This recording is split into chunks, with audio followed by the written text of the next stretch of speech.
When Captain Marcus Sterling told me I'd never be a pilot after my third failed solo certification at Phoenix Sky Academy, I was an 18-year-old whose dreams of flying had been shattered by the one person whose opinion mattered most in aviation training. Sterling was a legend, with 30 years of military flying experience, and when he said I lacked the instincts and composure needed for aviation, I believed him enough to withdraw from flight school and find other ways to stay connected to aviation. 20 years later, I was Captain Valerie Murphy, commanding a Boeing 717 with 156 souls aboard, when a supercell storm forced us to divert to Phoenix Regional, the same airport where Sterling had crushed my dreams 2 decades earlier. When his voice came through the radio from the control tower during the most challenging approach of my career, I realized that sometimes facing the person who doubted you is the only way to prove that persistence and determination can overcome any obstacle, even the crushing weight of expert opinion. Hi everyone. Welcome to Life's Changing Stories. Now, let's dive into today's story. The Arizona desert had been building towards something dangerous all afternoon when 18-year-old Valerie Murphy approached the runway at Phoenix Sky Academy for her third solo certification attempt, her hands gripping the controls of the Cessna 172 with a mixture of determination and barely controlled anxiety. The other student pilots and flight instructors gathered around the observation area, watching as Valerie struggled to maintain proper approach speed and alignment during what should have been a routine landing for someone who had been training for 8 months. Valerie had been dreaming of becoming a pilot since she was 6 years old, inspired by her grandmother's stories of women aviators who had broken barriers during World War II.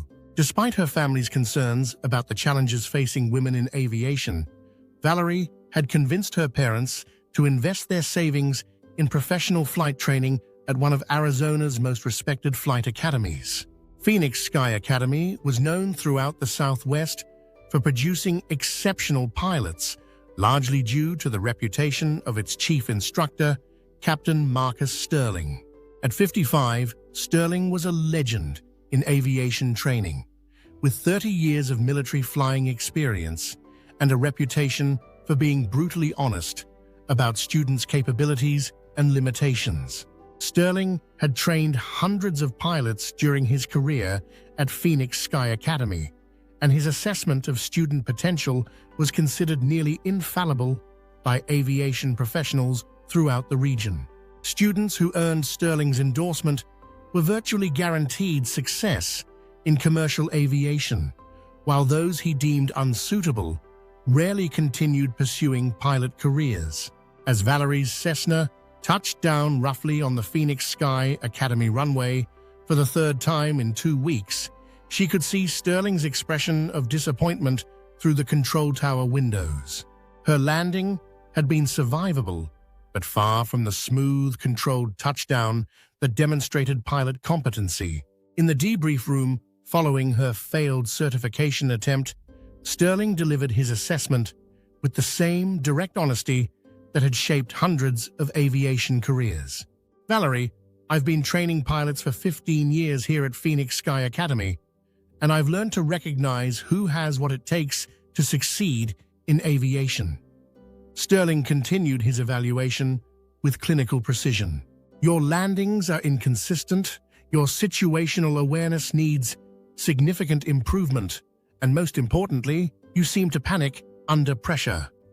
These aren't minor deficiencies that can be corrected with more practice. They represent fundamental limitations that make aviation unsuitable for you. The words that would haunt Valerie for 20 years came next. You'll never be a pilot. I strongly recommend that you consider other aviation career paths like aircraft maintenance, ground operations, or air traffic control, where your enthusiasm for aviation can be productive without putting lives at risk. Valerie, whose entire identity had been built around the dream of becoming a pilot, felt her world collapse in that sterile debrief room. Within a week, she had withdrawn from Phoenix Sky Academy and enrolled in airline operations training, determined to work around aircraft even if she couldn't fly them.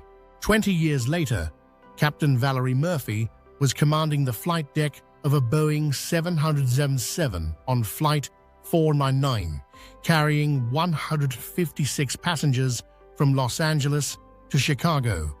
Her journey from rejected flight student to major airline captain, representing one of aviation's most unlikely success stories. The path had required 15 years of night school, working through regional airlines, and fighting discrimination in an industry that still questioned women's capabilities in high-pressure situations. Valerie's transformation from failed student pilot to airline captain had been driven by Sterling's crushing assessment, which had forced her to develop the kind of resilience and determination that ultimately made her a better pilot than she might have become without facing early rejection. As Flight 499 cruised at 37,000 feet over the American Southwest, Valerie received a sudden severe weather update indicating that a supercell storm was rapidly developing along their route, expanding across their flight path with winds exceeding 60 knots and embedded thunderstorms that made their planned approach to Chicago impossible. The aircraft began experiencing significant turbulence that threw passengers and cabin crew around the cabin despite their seatbelts, and Valerie found herself fighting to maintain control while Sterling's voice from 20 years earlier echoed in her mind, "You seem to panic under pressure." Instead of panicking, Valerie forced herself to remain calm and systematic, using the mental discipline she had developed through 2 decades of proving Sterling wrong. Her co-pilot, First Officer David Park, became incapacitated due to severe motion sickness, leaving Valerie alone to navigate the emergency.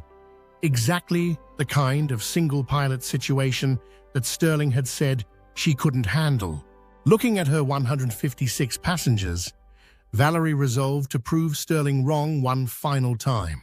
Due to the storm's intensity, their alternate airports were closed, and air traffic control advised them to descend immediately and divert to the nearest suitable runway, Phoenix Regional Airport. Phoenix Regional was the civilian designation for the same airport that housed Phoenix Sky Academy, the very runway where Sterling had crushed her dreams 20 years earlier. As Valerie announced their emergency diversion, she realized that fate was giving her the opportunity to face her past, while demonstrating everything she had learned since leaving Arizona in defeat. When Valerie contacted Phoenix Regional Tower for approach clearance, she immediately recognized the voice that responded, the same voice that had told her she'd never be a pilot 2 decades earlier. Flight 419, Phoenix Regional Tower. You're cleared for immediate approach to runway 25. Be advised, conditions are deteriorating rapidly with visibility at 1/2 mile in heavy rain and winds gusting to 45 knots. For a moment, Valerie was 18 again, sitting in that debrief room and hearing Sterling explain why she would never succeed in aviation. But she quickly regained focus, reminding herself that she was Captain Valerie Murphy, with 156 souls aboard and 20 years of experience that had prepared her for exactly this moment. The approach to Phoenix Regional was a nightmare of severe wind shear, with conditions changing every few seconds as Valerie fought to maintain control of the Boeing 777 in some of the worst weather she had encountered during her career. Sterling's doubting words echoed in her mind with every jolt. "You'll never be a pilot. You panic under pressure." But Valerie told herself that the voice in her head was wrong and that she would fly through hell itself to prove it. She had spent 20 years developing the skills and instincts that Sterling had said she lacked, and this emergency landing would demonstrate everything she had learned since leaving Phoenix Sky Academy. At 200 feet above the runway, a massive gust rolled the Boeing nearly 30 degrees to the left. But Valerie countered it with the deep-seated instinct and mastery that came from 2 decades of airline flying. She smiled grimly and thought, "Watch this, Captain Sterling." At 50 feet, Valerie performed the most critical maneuver of her career, feeling every gust and becoming one with the aircraft in a way that demonstrated the artistry of expert piloting. The touchdown was perfect, smooth, centered, and controlled, making 20 years of doubt vanish in a single moment of absolute precision. "Flight 419, nice job," came Sterling's voice from the tower, with obvious admiration replacing his usual clinical detachment. After the emergency landing, First Officer Park praised Valerie's flying as incredible, noting that he had never seen anyone handle such difficult conditions with that level of skill and composure. But Valerie's attention was focused on the conversation she needed to have with the man in the control tower. "Phoenix Regional Tower, this is Captain Valerie Murphy," she announced on the radio. 20 years ago, you told me I'd never be a pilot." After a long silence, Sterling's voice returned, thick with emotion. "Captain Murphy, that was the most beautiful landing I've witnessed in 30 years of aviation. I was wrong about you. I was wrong about everything." An hour later, Valerie met Sterling in the Phoenix Regional Terminal, where the legendary instructor apologized with genuine humility. "I was wrong about you, Valerie. You didn't just become a pilot. You became the pilot I never was. What I witnessed today was pure artistry." Sterling's assessment had been based on limited observation of a nervous teenager, but 20 years of real-world experience had revealed capabilities that couldn't be measured during training flights. His rigid standards had failed to account for the growth and development that determined pilots could achieve through persistence and dedication. Valerie told Sterling that while he had been right that some people don't have what it takes to become pilots, those people often succeed anyway through determination and hard work. "You taught me that other people's opinions of me don't matter as much as my own opinion of myself," she said. "You actually made me stronger by forcing me to prove you wrong." Sterling's recognition of his mistake led to his decision to retire from flight instruction, explaining that witnessing Valerie's flying had reminded him why he had fallen in love with aviation in the first place. Her success had taught him that expert assessment of potential could be wrong, and that persistence could overcome initial limitations. As Flight 499 prepared to depart Phoenix Regional for Chicago, Sterling's final radio contact expressed the respect that had been missing 20 years earlier. "Flight 419, have a safe flight, Captain Murphy." Valerie's journey, from rejected student to airline captain, had been shaped by Sterling's crushing assessment, but her ultimate success proved that those who doubt us sometimes give us the greatest gifts by forcing us to find strength we didn't know we possessed. The emergency landing at Phoenix Regional had provided Valerie with the opportunity to demonstrate that Sterling's evaluation of her potential had been limited by the narrow scope of flight training assessment.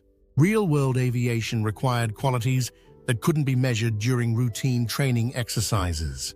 Over the following months, Valerie's story spread throughout the aviation community as an example of how persistence could overcome expert opinion and how rejected students could sometimes become exceptional pilots through determination and continuous learning. Sterling's experience with Valerie led to changes in how Phoenix Sky Academy evaluated student potential, with greater emphasis on long-term development rather than immediate demonstration of natural ability.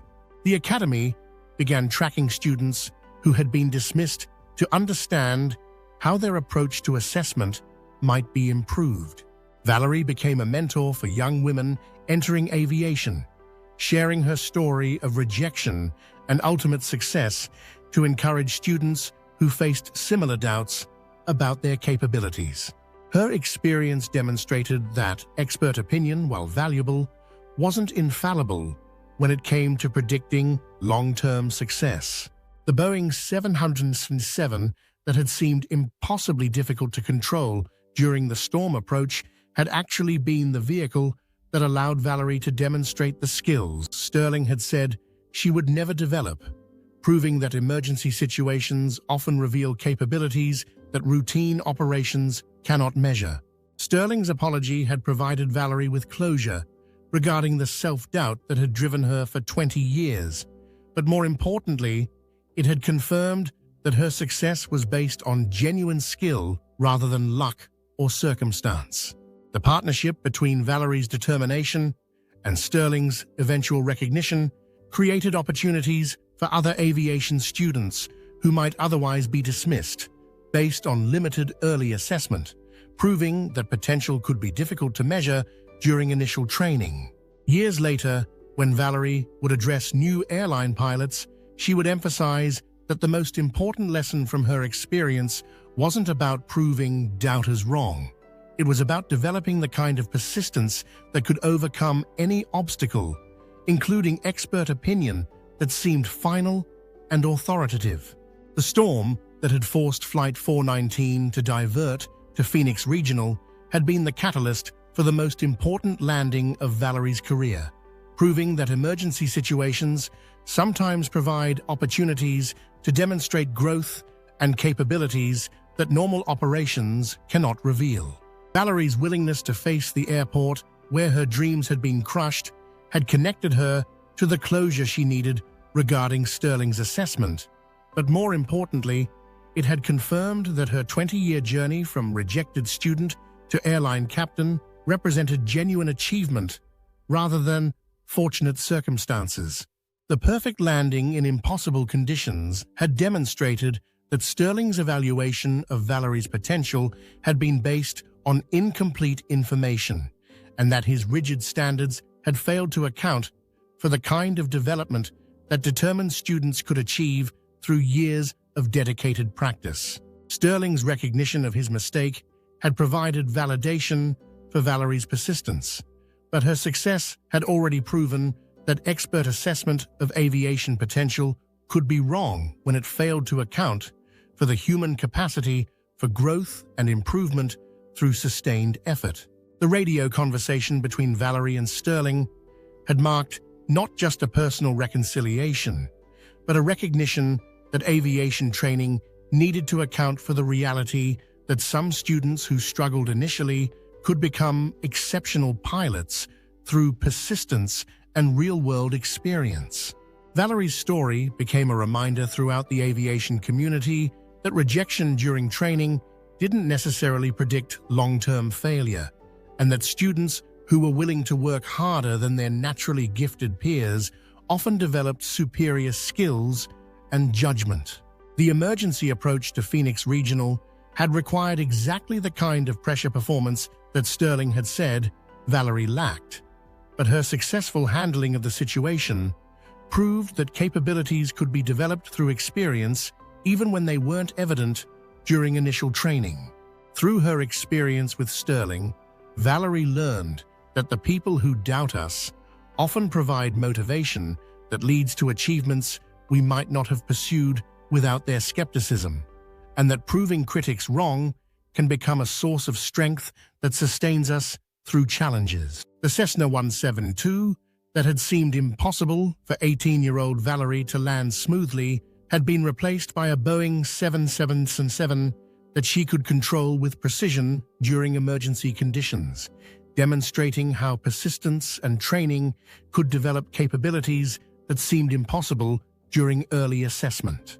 Sterling's admission that Valerie had become the pilot I never was reflected his understanding that his own limitations as an instructor had prevented him from recognizing potential that wasn't immediately obvious, and that expert opinion required humility regarding the complexity of human development. The Phoenix Sky Academy runway, where Valerie's dreams had been crushed, had become the location of her greatest triumph, proving that facing the places and people associated with our failures can sometimes provide opportunities to demonstrate how much we have grown. Valerie's journey from rejected student to airline captain had been shaped by Sterling's harsh assessment, but her ultimate success proved that expert opinion, while influential, couldn't determine outcomes when students possessed the determination to continue pursuing their goals despite initial setbacks. The emergency landing that had seemed like the most challenging situation of Valerie's career had actually been the opportunity she needed to prove that Sterling's evaluation of her capabilities had been wrong, and that persistence could overcome even the most authoritative assessment of potential. Through her success, Valerie discovered that the rejection she had experienced at Phoenix Sky Academy had been a gift that forced her to develop resilience and determination that ultimately made her a better pilot than she might have become without facing early challenges to her confidence and abilities. We hope you enjoyed today's story of love, life, and betrayal. For more free stories and entertainment from our channel, please hit the like button and don't forget to subscribe with notifications.